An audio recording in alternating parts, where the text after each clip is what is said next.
감동의 아침입니다. 우리 아침 예배로 하나님 앞에 함께 나가겠습니다.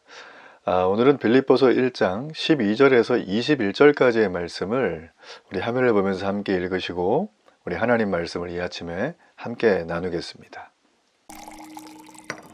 형제들아, 내가 당한 일이 도리어 복음 전파의 진전이 된 줄을 너희가 알기를 원하노라. 이러므로 나의 매임이 그리스도 안에서 모든 시위대안과 그 밖의 모든 사람에게 나타났으니 형제 중 다수가 나의 매임으로 말미암아 주 안에서 신뢰함으로 겁없이 하나님의 말씀을 더욱 담대히 전하게 되었느니라. 어떤 이들은 투기와 분쟁으로, 어떤 이들은 착한 뜻으로 그리스도를 전파하나니 이들은 내가 복음을 변증하기 위하여 세우심을 받은 줄 알고 사랑으로 하나 그들은 나의 매임에 괴로움을 더하게 할 줄로 생각하여 순수하지 못하게 다툼으로 그리스도를 전파하느니라. 그러면 무엇이냐? 거칠애로 하나 참으로 하나 무슨 방도로 하든지 전파되는 것은 그리스도니 이로써 나는 기뻐하고 또한 기뻐하리라. 이것이 너희의 간구와 예수 그리스도의 성령의 도우심으로 나를 구원에 이르게 할 줄을 아는 고로 나의 간절한 기대와 소망을 따라 아무 일에든지 부끄러워하지 아니하고 지금도 전과 같이 온전히 담대하여 살든지 죽든지 내 몸에서 그리스도가 존귀하게 되게 하려 하나니 이는 내게 사는 것이 그리스도니 죽는 것도 유익함이라. 사람들은 성화에 대해서 자신이 점점 인격적으로 성숙해지고 멋있어지고 매력적으로 변화되는 것이라고 생각을 하는 경향이 많습니다. 어떤 분들은 마치 그 호봉을 받듯이 내가 예수 믿은 지 수십 년 됐고 난 이제 10년째고 이런 얘기를 하시면서 내가 이 정도 믿었으니까 정말 나는 굉장히 거룩한 사람이 됐을 것이다 라고 생각하는 경우들도 있죠. 말 그대로 그렇게 되시면 훨씬 정말 좋죠.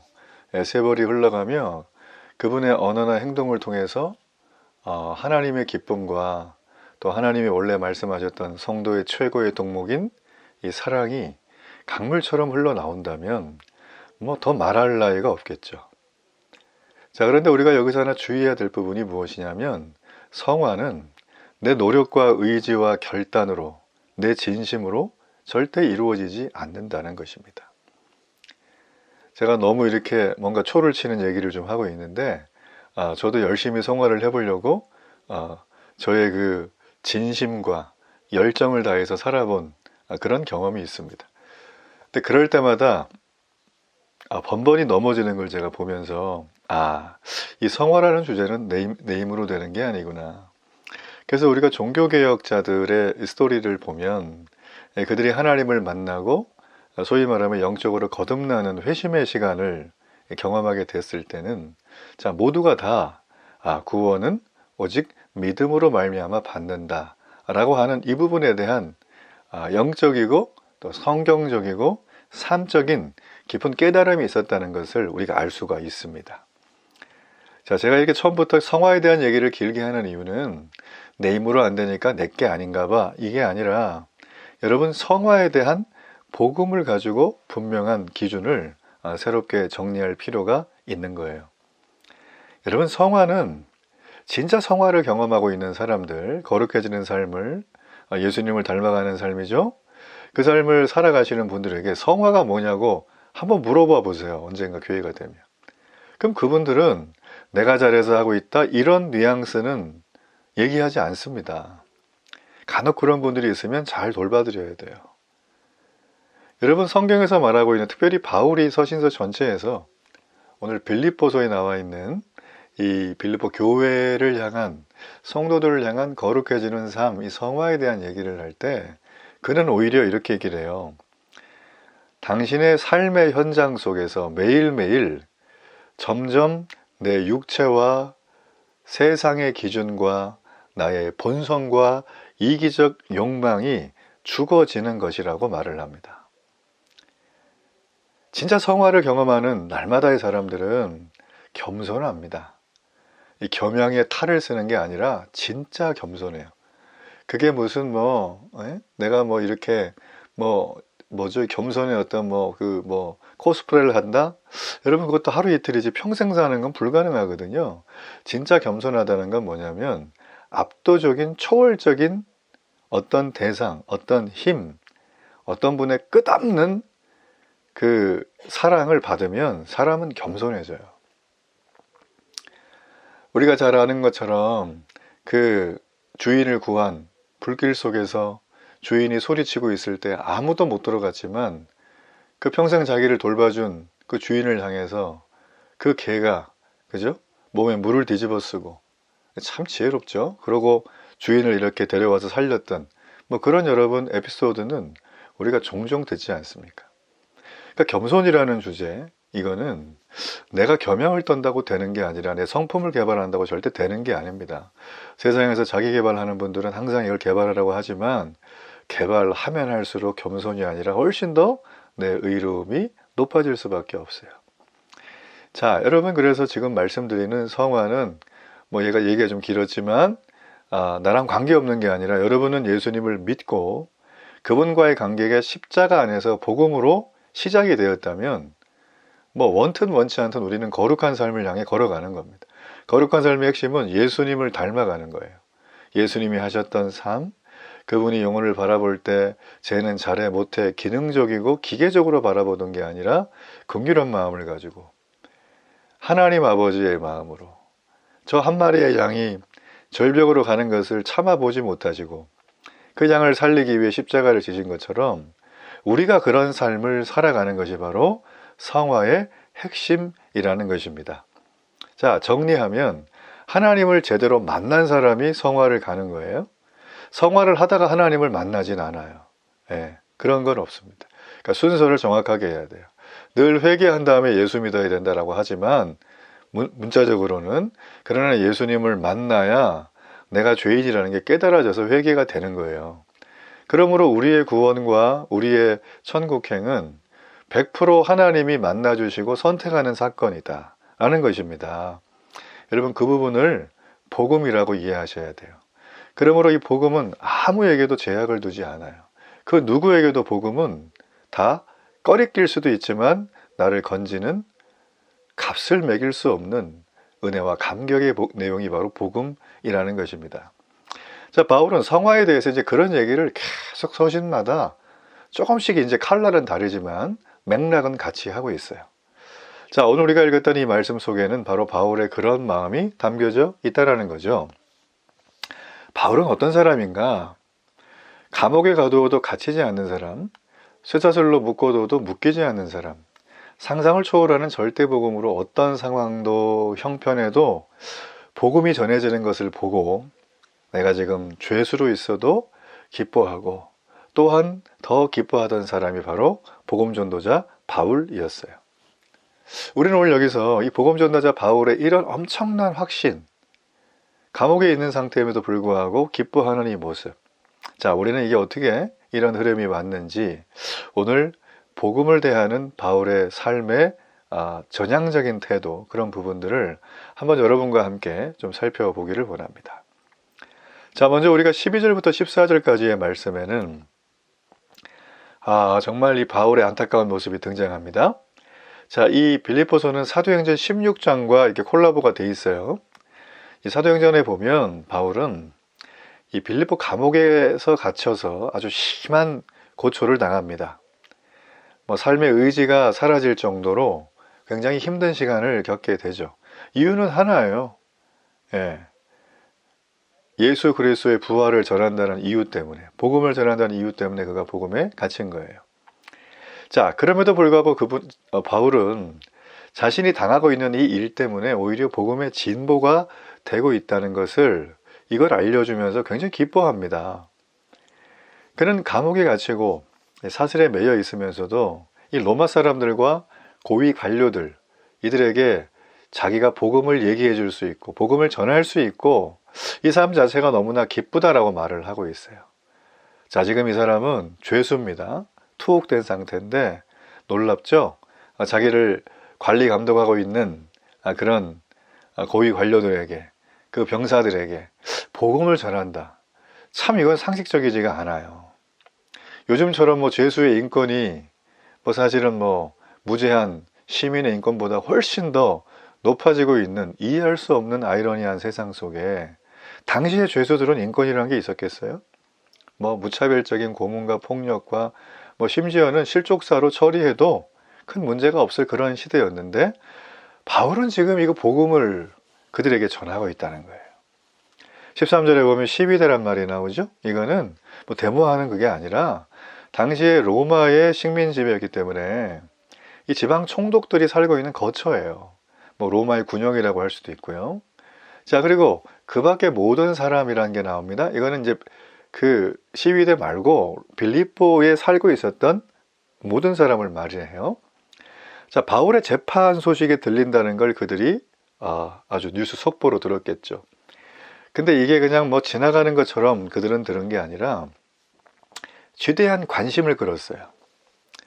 로마 시민권자인 바울이 아니 저렇게 목숨을 걸고 전하는 나사렛 예수의 부활, 제가 말하는 복음, 내가 말하는 그 복음과 뭐가 다르지? 라고 하면서 당시에 그 지역에 이 바울의 구금 상태는 굉장히 핫 이슈의 주제였다는 거예요. 자, 또한 14절에 보면 바울의 이런 모습을 보면서 많은 형제들이 위축되고 나 이제부터 교회 안 다녀야겠다. 나 예수님 안 믿을래. 뭐 이러는 게 정상 아닐까요? 나도 잡혀갈 수 있으니까. 근데 이들이 오히려 이걸 보고 너무 힘을 얻고 복음을 더 담대하게 전하는 삶을 살고 있다는 거예요. 참 놀라운 일입니다. 이거는 지금 우리가 상식적으로 생각할 때 이게 치고 빠지는 그런, 그죠? 이 낄끼빠빠를 해야 되는데 이게 지금 이분들은 완전히 지금 반대를 하고 있는 상태예요. 전 이걸 보면서 참 생각을 많이 하게 됐어요. 야, 놀랍구나.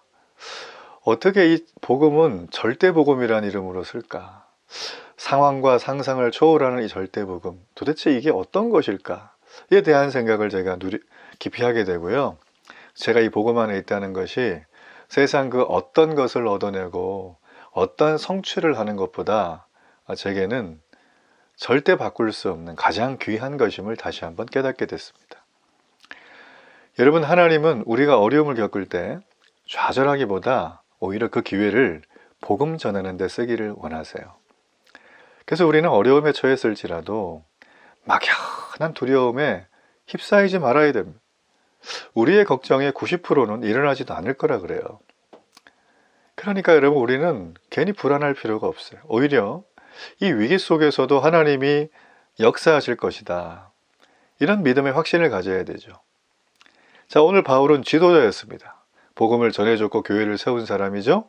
이런 영적으로 탑 리더가 복음 때문에 어려움을 당하고 있어요. 여러분, 그럴 때 오늘 우리 메시지 속에서 우리는 영적인 리더, 영적인 아비와 같은 사람이 어려움을 당할 때 복음으로 우리는 흔들리지 말아야 되는 것을 이들을 통하여 봅니다. 오히려 이 기회를 통해서 공동체의 마음을 하나로 모으고 한 뜻이 되고 한 마음이 되어서 고난 중에 있는 지도자를 위해서 함께 기도하는 게 너무나 필요하죠. 또한 지도자들이 감당했던 하나님의 일 있죠? 이걸 다 나누어서 내가 기쁨으로 감당해야 돼요. 자, 이걸 오늘날 버전으로 말하자면 뭘까요? 교회 담임 목사님이시죠? 저도 개척한 교회 목사니까 이 교회 담임 목사가 하고 있는 일들이 여러분 상상보다 훨씬 많습니다. 뭐 멀티플레이에 거의 뭐 증인처럼 사는 게 제 모습인데 뭐 많은 분들이 다 그렇게 사시겠지만 여러분, 만약에 제가 부재 중이면 이 교회가 하나님의 생명력과 은혜가 날마다 넘치게 하기 위해서 뭘 해야 될 것인가? 눈에 보이는 것, 보이지 않는 영적인 부분, 또 외적인 부분, 내적인 부분, 이런 모든 것들을 서로 고민하고 맡아서 이걸 기쁨으로 감당해야 되는 거예요. 왜 그래야 되냐면 교회는 그리스도의 몸이기 때문이에요. 그래서 하나님은 어떤 위기 속에서도 하나 되는 공동체를 반드시 성장하게 하십니다. 어떤 절망적인 상황이 와도 이 하나됨을 잃지 않는 그런 은혜와 축복이 있기를 간절히 바라겠습니다. 자, 또 하나 우리는 이 바울이 지금 하고 있는 내용 속에서 그렇다면 복음 전도와 같이 우리가 하나님의 일을 할 때 너무 기분이 좋죠? 근데 우리에게 필요한 것이 바로 복음 전도와 같은 이 하나님의 일을 할 때 올바른 동기를 가지는 게 매우 중요합니다. 오늘 여기 말씀의 18절까지의 말씀은 복음이 전파되고 있어요. 너무 좋은 일이죠. 근데 서로 복음을 전하는 사람들이 입장과 동기가 다른 거예요. 바울은 감옥에서 전혀 상반된 동기로 복음을 전해주고 있다는 말을 듣습니다. 자, 한 부류는 아주 착한 뜻으로, 이거는 이제 주님이 기뻐하시는 그런 말입니다. 그 뜻을 가지고 그리스도를 위해서 고난을 받는 것을 바울이 보면서, 야, 이들이 사랑의 마음으로 복음을 담대히 전했다는 소식을 듣고 너무 흡족하고, 정말 내가 말씀을 잘 가르쳐주구나, 이런 정말 아주 뿌듯한 마음을 가졌어요. 근데 다른 한 부류는 순수하지 못한 동기라 그래요. 말씀에 보면. 자, 이게 어떤 흐름인가? 당시에 당시의 그 교회의 이 배경을 좀 살필 필요가 있어요. 자, 바울이 복음을 전하니까 바울과 경쟁하는 마음으로 복음을 전했던 부류가 있어요. 지금 바울이 복음 전하다가 감옥에 들어갔죠? 그래서 바울이 복음을 지금 못 전하잖아요. 그러니까 자기들은 밖에서 자유롭게 전하는 거예요. 그러면서 나는 더 많은 사람 복음 전할 거다. 그러면서 바울을 약 올리면서 경쟁하는 마음으로 복음을 전하고 있는 사람들. 자, 그걸 가리켜서 뭐라고요? 순수하지 못한 동기. 자, 바울은 이런 마음을 투기와 분쟁이라고 말을 합니다. 여러분, 투기는 시기로 이어지죠? 분쟁은 다툼으로 이어집니다. 그래서 결국 이들이 복음 전하는 활동으로 분쟁이 발생할 가능성이 있음을 바울이 지적하고 있는 거예요. 자, 우리는 그래서 같은 교회 지체인 성도들은 우리가 하나님의 일을 합니다. 복음을 전하기도 하고, 찬양팀을 섬기고, 예배 안내를 섬기고, 새가족을 팀 섬기고, 여러 가지 선교 사역을 하고 구제 공유를 하죠. 자, 이런 것들을 우리가 할 때, 하나님의 일을 할 때, 이 다른 사람을 이기려는 경쟁심을 가지고, 혹은 자신을 드러내고자 하는 욕심을 가지고 하지 않도록 우리는 주의해야 돼요. 전 이런 일들을 너무 많이 봐봐가지고 매우 가슴이 아파요. 매우 가슴이 아파요. 예, 정말 죄송하지만 되게 이제 우리 여선교회, 남선교회에서 장을 맡고 계시는 분들, 그런 분들이 정말 하나님 앞에 헌신하고 수고도 많이 하지만 교회 분란도 1등 공신입니다. 이런 분들은. 회개하셔야 돼요. 회개하셔야 돼. 왜 분란이 일어나는가? 오늘 여기 보게 되어지면 순수하지 못한 동기 때문이에요. 자, 이렇게 되어지면 자칫 하나님의 일을 전혀 안 하는 사람보다는 뭐 그래도 훨씬 더 나아 보일 수가 있겠죠. 방관하지 않는 태도니까. 여러분, 그렇지만 이런 태도와 경향성을 가지고 하나님의 일을 한다고 달려들면 결국 그로 인해서 여러 가지 많은 문제가 발생해요. 오히려 교회의 덕을, 교회가 사랑과 믿음과 소망이라고 하는 이 굉장히 핵심적인 가치가 손상을 당한다는 것입니다. 자, 우리는 내가 어떤 태도로 하든지 간에 오늘 바울은 복음이 전해져서 기쁘다고 말을 하고 있습니다. 그렇죠? 그렇지만 내가 지금 하나님의 일을 왜 하려고 하는가? 그 동기가 순수한가를 점검해야 됩니다. 그 목표에 맞게 선한 동기와 방법으로 복음이 전해질 수 있도록 우리는 온 마음을 다해야 되는 거예요. 우리는 어떤 태도로 하든지 간에 바로 이 내 마음에 복음이 전파되는 것은 너무나 좋지만 나의 동기가 올바르다는 것을 날마다 체크하고 겸손히 말씀 앞에 나갈 때 우리의 전하는 복음을 통해서 교회가 건강하게 부흥하고 나의 영혼이 살아나고 주변이 하나님의 자녀가 되는 은혜와 축복이 있을 것입니다. 자, 우리는 끝으로 하나 더 마지막으로 살펴야 될 것은 이 19절에서 21절까지의 말씀이에요. 오늘 여기 말씀해 보면, 자, 보통 사람 같으면 감옥에 있는다면 깊은 절망감에 빠져 있어야 되잖아요. 근데 바울은 간절한 소망을 품는다 그래요. 야, 참 대단한 분입니다. 자, 그가 품는 소망은 무엇일까? 나의 모든 상황을 통해서 그리스도께서 높임을 받으시는 것이 그의 소망이었어요. 바울은 감옥에서 풀려나서 자기가 자유로워지지 않더라도, 아니면 자유로워지더라도, 자유로워지지 않아서 내가 감옥에서 갇힌 채 죽임을 당하더라도 오직 한 분만이 높아지기를 원했습니다. 바로 그분이 예수님이세요. 그래서 그는 자신 안에 사시는 분은 그리스도시고 자신이 죽을지라도 유익하다고 고백을 하고 있는 것입니다. 제가 참 좋아하는 말씀인데 20절과 21절이에요. 자, 우리 20절과 21절을 함께 한번 읽어볼까요? 나의 간절한 기대와 소망을 따라 아무 일에든지 부끄러워하지 아니하고 지금도 전과 같이 온전히 담대하여 살든지 죽든지 내 몸에서 그리스도가 존귀하게 되게 하려 하나니 이는 내게 사는 것이 그리스도니 죽는 것도 유익함이라. 바울은 지금 상황을 초월하는 이런 절대 믿음을 얘기합니다. 모든 상황을 뛰어넘는 압도적인 절대 복음을 우리에게 말해줍니다. 여러분이 절대 믿음과 절대 복음은 오늘날 우리에게도 필요합니다. 세상에서 높아지든 핍박을 받든 흔들리지 않고 예수님만을 바라보며 이런 절대 복음을 하나님이 내게 허락해 달라고 우리는 날마다 기도해야 돼요. 믿음이 없으면 세상에서 성공을 해도요, 그 세상에 매여요. 하지만 믿음이 있으면 어떤 것에도 매이지 않습니다. 고난을 기회로 바꾸고 모든 상황에서 하나님을 높일 때 복음이 우리를 통하여 온 열방과 세상 속에 전해질 줄로 믿습니다. 자, 우리 결단의 기도를 하나님 앞에 함께 드리겠습니다. 살아계신 하나님, 오늘도 이 바울의 빌립보서 말씀을 묵상하며 정말 큰 도전을 받습니다. 내가 사는 것이 그리스도니 죽는 것도 유익하다. 이 부활의 확고한 확신, 하나님 내게도 있게 하여 주셔서 나의 모든 상황이 어떻든지 간에 하나님, 내가 성공해도 세상에 매이지 않고 또 어떤 것에도 흔들리지 않는 강건하고 담대한 믿음을 가지고 오직 그리스도 예수의 복음이 전파되는 그 일에 나의 삶과 인생이 온전히 쓰여질 수 있도록 하나님 은혜를 베풀어 주옵소서. 예수님의 이름으로 기도합니다. 아멘.